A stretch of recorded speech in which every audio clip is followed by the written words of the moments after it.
एक लंबे समय पहले रंगैया नामक एक किसान था। उसके रामू सोमू नामक दो बेटे थे। उनमें रामू बड़ा था और सोमू छोटा। सोमू हमेशा अपने पिता की मदद करता था। उसके पिता के हर काम में खेती, लकड़ियां काटना और बेचना, ऐसे सारे कामों में उसके पिता का साथ देता था। कभी कभार तो वो अपने पिता को आराम करने के लिए कहकर सारे काम खुद कर लेता था।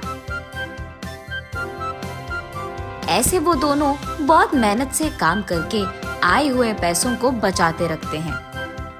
लेकिन दूसरी तरफ रामू कोई भी काम नहीं करता था। वो हर रोज दोपहर के समय में उठकर घर में सारा खाना खा लेता था। गांव के बीच मौजूद बड़े पेड़ के पास आराम से लेटकर सुस्त रहता था। उसके पिता के बार बार कहने के बावजूद उनकी बात एक बार भी नहीं मानी थी उसने। उसके पिता के कहे कोई भी काम नहीं करता था। हमेशा आलसी सुस्त रहकर सारे गांव में बस इधर उधर घूमते रहता था। ऐसे कुछ दिन बीत जाते हैं। एक दिन रंगैया रामू को देख बहुत क्रोधित होता है। हमेशा आलसी और सुस्त रहने वाले अपने बेटे के पास जाकर, सुनो रामू, ऐसे ही आलसी और सुस्त बनकर और कितने दिन गुजारोगे? कोई तो काम करो। घर पे तो नौकर तो है ही, अब मैं क्यों काम करूं? क्या तुम्हें हम नौकर दिख रहे हैं? हम यहाँ जो मेहनत करके कमा रहे हैं वो तुम सुस्त बैठकर गवा रहे हो। शर्म नहीं आ रही तुम्हें? देखो पापा, कुछ लोग मेहनत करने के लिए जन्म लेते हैं और कुछ लोग ऐश करने के लिए। मैं ऐसे ही हूँ। ऐसे कहता है। तुझे तो जिंदगी की कोई कदर नहीं है। एक ना एक दिन तू सबक सीख ही जाएगा। जाओ जाओ, ऐसा बहुत सुना है मैंने।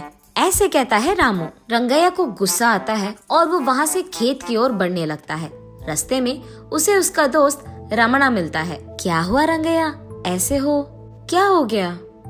अब क्या ही बोलूं रमणैया, हमेशा का ही तो है। उनकी माँ नहीं है इसलिए लाडों से पाला है उन दोनों को। अब लग रहा है कि वही गलती है मेरी। क्यों रंगैया, बच्चे बात नहीं मान रहे हैं क्या? छोटा वाला तो ठीक ही है, मेहनत करता है, लेकिन ये बड़ा वाला ही इतनी उम्र आने के बावजूद घर पे सुस्त पड़े रह के ऐश करते रहता है। बस उसी की चिंता है बस। कहते हैं कि कुछ लोग शादी के बाद सुधर जाते हैं। तुम्हारे बेटे का वैसे भी शादी का टाइम आ गया है, तो करवा दो शादी। वो खुद नालायक है, अब उससे शादी कौन करेगा? ऐसे सोचता है रंगैया। अरे ऐसे ही लोगों का ना बीवी जिंदगी सुधार देते हैं। आने दो, ये खुद सबक सीख जाएगा। चिंता मत करो, पहले शादी करवा दो। ऐसे कहता है रमणैया। कुछ दिन बाद रंगैया रामू की शादी करा देता है। शादी के कुछ दिन बाद रामू की पत्नी सरला आराम से सुस्त में बैठे हुए अपने पति को देख सोचती है कि अगर पति ऐसे ही रहेगा तो उसके भविष्य में तो अंधकार ही रहेगा। तब वो फैसला करती है कि उसके पति का सारा जायदाद इसके मुट्ठी में होनी चाहिए। तब वो रामू के पास जाकर, सुनिए, ससुर जी से कहिए कि हमारे हिसाब की जायदाद हमें मिल जाए, वरना मुझे तो लगता है कि सारा जायदाद तुम्हारा भाई ही ले लेगा। ऐसे रामू से कहती है। सारा जायदाद वो क्यों लेगा? वैसे ऐसे क्यों सोच रही हो तुम? क्यों नहीं लेंगे? आप कोई भी काम करे बिना हर रोज ऐसे सुस्त बैठे रहते हैं। तुम्हारे पिता और भाई ही मेहनत करके ये सब कमा रहे हैं। अगर कोई दिन आकर यही कहेंगे कि तुमने कुछ नहीं किया तो ये सारा जायदाद तुम्हें मिलेगा भी नहीं, तो तब हम कहाँ जाएंगे? बोलिए। ये सुनकर रामू भी सोच में पड़ जाता है।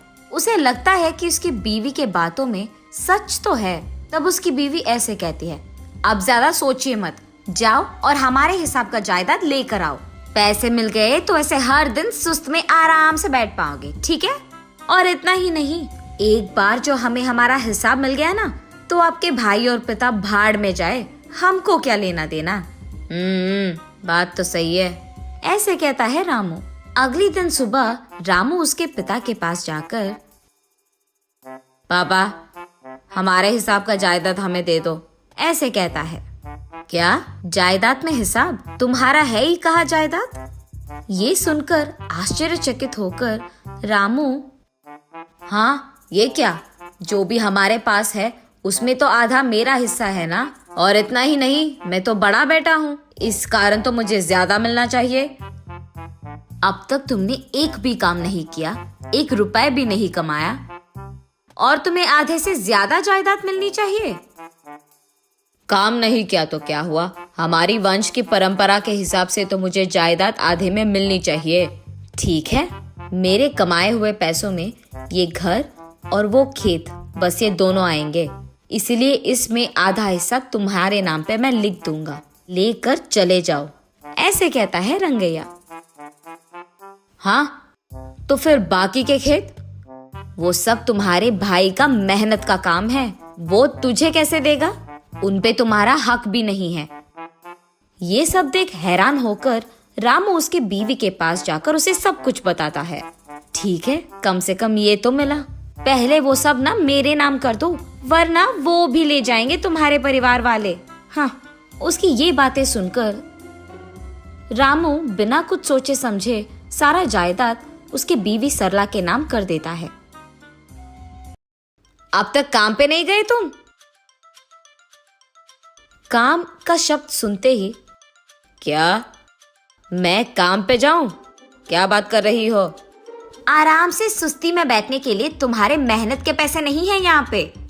आज से जितना तुम कमाओगे उतने में ही तुम्हें खाना मिलेगा, वरना अभी से तुम्हारा खाना पीना बंद, ऐसे गुस्से में कहती है। ये सब सुनकर हैरान होता है रामू। क्या 2 दिन पहले ही तो पूरा जायदाद मिला है हमें, ऐसे क्यों कह रही हो कि मेरे पास पैसे नहीं है? कहता है रामू, वो मेरा जायदाद है, मेरे नाम पे लिखा है। आज से तुम मेहनत करके जो भी कमाओगे वही तुम्हारा होगा। आज से हम दोनों को खाने के लिए, घर में सामान के लिए जरूरी चीजें तुम कमा कर लाओगे। अगर तुमसे नहीं होगा तो बोल दो, मैं ये सारा जायदाद बेचकर पैसे लेकर अपने मायके चली जाऊंगी, कहती है। ये क्या है सरला, ऐसे बात कर रही हो? कहता है रामू बिना कुछ सोचे समझे। वरना क्या, तुम्हारे जैसे आलसी सुस्त पति के साथ मैं कितने दिन रहूंगी? खुद का खाना नहीं कमाना आता और पत्नी चाहिए, ऐसे कहती है। ये सुनने के बाद रामू को उसके पिता की बातें याद आती है।